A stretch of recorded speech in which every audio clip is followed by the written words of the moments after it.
ওই খাদিজার কথা যখন আমার মনে পড়ে আমি চোখের পানি ধরে রাখতে পারি না। আমার বংশের দুশ্মনেরা 3টা বছর শিয়াবে আবু তালিবে আমাকে গৃহবন্দী করে রেখেছে। পানি দেয় না, খানা দেয় না। আমি মোহাম্মদ গাছের পাতা চাবাইয়া চাবাইয়া খাইয়া পথের ঘুমা বিবরণ করে আমার খানা নাই, পাতা চাবা চাবা খাই। ওই খাদিজা আমার সাথে হাজির, খানা বন্ধ করে আমার সাথে আসিয়া ওই গাছের পাতা চাবাইয়া চাবাইয়া খাইতো। ওই খাদিজার কথা যখন মনে পড়ে আমি চোখের পানি ধরে রাখতে পারি না। আর আমার মাঝে মাঝে কান্না, কিয়ামতের কথা যখন আমার মনে পড়িয়া যায় আমি চোখের পানি ধরে রাখতে পারি না। কিয়ামতের ময়দান এত ভয়ঙ্কর হবে, ওই ময়দানটা নারী আর পুরুষ সব উলঙ্গ দাঁড়াবে। আমার আল্লাহর আদালত বড় গরম হয়ে যাবে। জাহান্নামের আগুনের আওয়াজ, জাহান্নাম চিল্লাইলে আর বলবে আল্লাহ নাফরমান গুলো কই, বিনামাজি গুনাহগার গুলো আমার পেটে দাও। ওই সূর্যের গরমে জমিনটা তামা হয়ে যাবে। ওই সময় আমার উম্মতের কি উপায় হবে?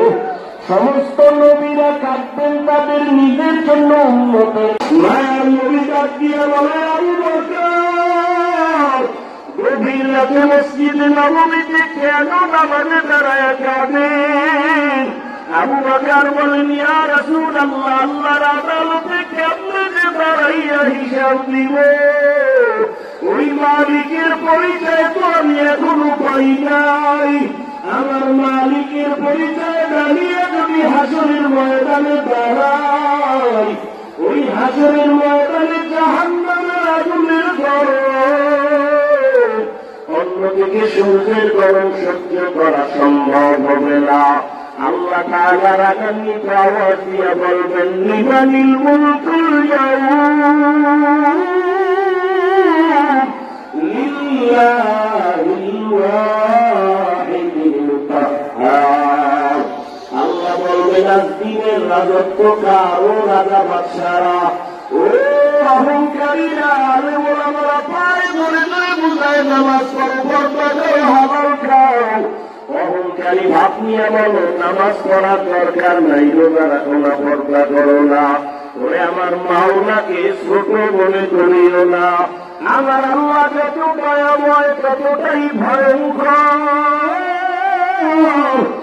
কিয়ামতের ময়দানে আমার আল্লাহ যখন রাগান্বিত হয়ে আওয়াজ দিবে, হাসরের ময়দানটা থরথর করে কেঁপে উঠবে। আরে মানুষগুলো পাগলের মতো হয়ে যাবে, গুনাহগারের মাথার মগজগুলো ভাতের মারের মতো তাস্তার করে ঘুরতে থাকবে। ওই জাহান্নামের আগুন সহ্য করা সম্ভব হবে না রে আল্লাহর বান্দা। রহমতের নবীও আম্মা জান আয়েশার ঘরে বসে কান্না করেন। আম্মা জান আয়েশা জিজ্ঞাসা করেন ইয়া রাসূলুল্লাহ, আমার ঘরে বসে আপনি কান্না করেন কেন? কোনো বেয়াদবি হলো নাকি? আম্মা জান আয়েশার জবাবে নবী বলেন ও আয়েশা, আমি মাঝে মাঝে বেশি কান্না করি 2টা কথা যখন আমার মনে হয়। 1 নম্বরে আয়েশা, আমার জীবন ছিল একটা দুঃখের সময়ের জীবন। তুমি তখন দুনিয়ায় ছিলে না রে আয়েশা, এমন একটা সময় ছিল দুনিয়াতে আসি আমি বাবা বলে ডাক দিতে পারি নাই। 6 বছরে আমি আপা হারাইয়া বড় এতিম। তাই ময়দানে আমাকে পাথর মেরে রক্ত ঝরায়। ওরে আমার তখন ভালো কেউ নাই, আমার আপনজনেরা দুশ্মন পথে কাটা দেয়। আমাকে মারার জন্য কত ষড়যন্ত্র করলো। ওই সময় আমার কেউ নাই। ওই সময় আমার একজন আপন সঙ্গিনী ছিল খাদিজা, আরবের বড় ধনী, সব সম্পদ আমাকে দান করে দিয়েছিল। আমি দিনের দাওয়াত দিয়া যত রাতে ঘরে আসতাম খাদিজা দরজা খুলে অপেক্ষা করত, একটা সেকেন্ডের জন্য ঘুমায় না। ওই খাদিজার কথা যখন আমার মনে পড়ে আমি চোখের পানি ধরে রাখতে পারি না। আমার বংশের দুশ্মনেরা 3টা বছর শিয়াবে আবু তালিবে আমাকে গৃহবন্দী করে রেখেছে, পানি পায় না, খানা পায় না। আমি মোহাম্মদ গাছের পাতা চাবাইয়া চাবাইয়া খাইয়া পেটের ক্ষুধা নিবারণ করে আমার খানা নাই, পাতা চাবা চাবা খাই। ওই খাদিজা আমার সাথে হাজির, খানা বন্ধ করে আমার সাথে আসিয়া ওই গাছের পাতা চাবাইয়া চাবাইয়া খাইতো। ওই খাদিজার কথা যখন মনে পড়ে আমি চোখের পানি ধরে রাখতে পারি না। আর আমার মাঝে মাঝে কান্না, কিয়ামতের কথা যখন আমার মনে পড়িয়া যায় আমি চোখের পানি ধরে রাখতে পারি না। কিয়ামতের ময়দানে তো ভয়ঙ্কর হবে, ওই ময়দান তাহার নারী আর পুরুষ সব উলঙ্গ দাঁড়াবে।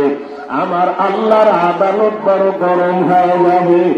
জাহান্নামের আগুনের আওয়াজ, জাহান্নাম চিল্লাইবে আর বলবে আল্লাহ নাফরমান গুলো কই, বিনামাজি গুনাহগার গুলো আমার পেটে দাও। ওই সূর্যের গরমে জমিনটা তামা হয়ে যাবে। ওই সময় আমার উম্মতের কি উপায় হবে? সমস্ত নবীরা কাঁদবেন তাদের নিজের জন্য, উম্মতের মায়ের নবী ডাক দিয়ে বলে আবু বকর, গভীর রাতে মসজিদে নববীতে কেন নামাজে দাঁড়ায় কাঁদেন? আবু বকর বলেন ইয়া রাসূলুল্লাহ, আল্লাহর আদালতে কেমনে যে দাঁড়াইয়া হিসাব দিব? ওই মালিকের পরিচয় তো আমি এখনো পাই নাই। আমার মালিকের পরিচয় দাঁড়িয়ে যদি হাসরের ময়দানে দাঁড়াই, ওই হাসরের ময়দানে জাহান্নামের আগুনের গরম, অন্যদিকে সূর্যের গরম সহ্য করা সম্ভব হবে না। আল্লাহ তাআলা রাগান্বিত আওয়াজ দিয়ে বলবেন লিমানিল মুলকুল ইয়াউম লিল্লাহিল ওয়াহিদিল কাহ্হার। আল্লাহ বলবেন আজ দিনের রাজত্ব কার? ও রাজা বাদশারা, ও অহংকারীরা, আরে ওলামারা পায়ে ধরে ধরে বুঝায় নামাজ পড়ো, পর্দা করো, হালাল খাও। অহংকারী ভাব নিয়ে বলো নামাজ পড়ার দরকার নাই, রোজা রাখো না, পর্দা করো না। ওরে আমার মাওলাকে ছোট মনে করিও না। আমার আল্লাহ যত ভয়াবয় ততটাই ভয়ঙ্কর। কিয়ামতের ময়দানে আমার আল্লাহ যখন রাগান্বিত হয়ে আওয়াজ দিবে, হাসরের ময়দানটা থরথর করে কেঁপে উঠবে। আরে মানুষগুলো পাগলের মতো হয়ে যাবে, গুনাহগারের মাথার মগজগুলো ভাতের মারের মতো তাস্তার করে ঘুরতে থাকবে। ওই জাহান্নামের আগুন সহ্য করা সম্ভব হবে না রে আল্লাহর বান্দা। রহমতের নবীও আম্মা জান আয়েশার ঘরে বসে কান্না করেন। আম্মা জান আয়েশা জিজ্ঞাসা করেন ইয়া রাসূলুল্লাহ, আমার ঘরে বসে আপনি কান্না করেন কেন? কোনো বেয়াদবি হলো নাকি? আম্মা জান আয়েশার জবাবে নবী বলেন ও আয়েশা, আমি মাঝে মাঝে বেশি কান্না করি 2টা কথা যখন আমার মনে হয়। 1 নম্বরে আয়েশা, আমার জীবন